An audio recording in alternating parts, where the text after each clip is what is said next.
Blanco pa rin ang Department of Interior and Local Government o DILG sa motibo ng pamamaril sa loob ng paaralan sa Zamboanga City. Eden Santos sa balita. Because the investigation is ongoing. So we will present the facts. Yan ang tugon ni Interior and Local Government Secretary John Vic Remulla sa tanong kung ano ang nag-trigger sa menor de edad na estudyante para gawin ang pamamaril sa Ateneo de Zamboanga University Junior High School Campus sa Zamboanga City. Anya, ongoing pa ang investigasyon ng Philippine National Police sa shooting incident kung saan ay dalawa ang patay kasama mismo ang shooter pagkatapos magbaril sa sarili.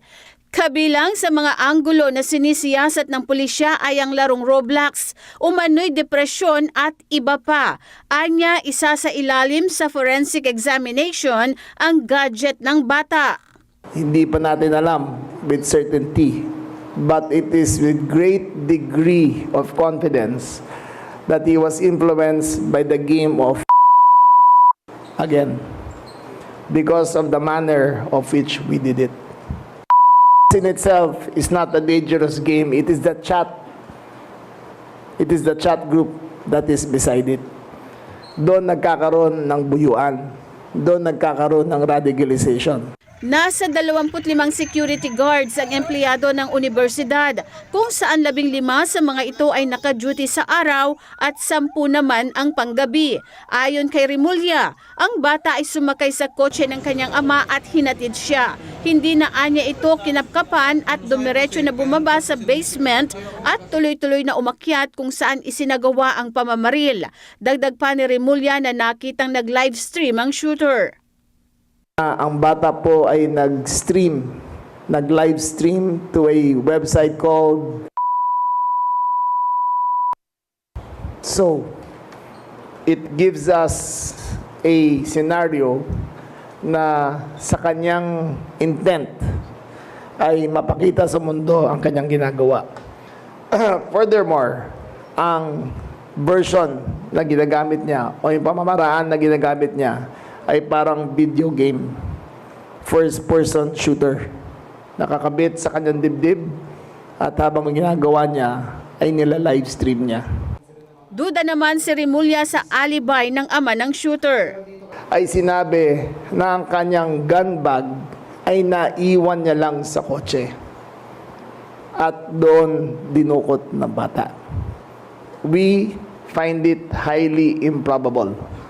Basta nasa uniform police ka, nasa training niya yan ng gun safety and safekeeping. Lahat ng police dito sa tabi ko, ang turing nila sa kanilang baril ay parang asawa nila yan. Hindi nila iniiwan. Lagi nilang dala. Naniniwala si Remulla na dapat patawan ng mabigat na parusa ang mga gun owner dahil sa kapabayaan sa kanilang mga baril. Nanawagan siya sa Kongreso na magpasa ng batas ukol sa loose firearms. Anya 98% sa mga krimen ay sangkot ang loose firearms. Ang liability ng owner ng gun ay para ka lang nagpahiram ng kotse at yung umiram ay nakasagasa. Reckless imprudence. Pumatay ng napakaraming tao pero reckless imprudence lang ang charge sa may-ari ng baril. I believe again, loose, illegal firearms should be non-bailable.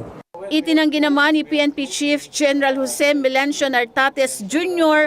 na gumamit ng long firearm ang estudyante. Sa initial investigation ay narecover ang isang caliber .40 at caliber 9mm pistol. Nakarehistro ang caliber .40 sa Bureau of Customs na issued firearm ng ama ng shooter. Kasama rin sa mga narecover ang 7 basyo ng bala at 2 deformed fired bullet ng caliber .40.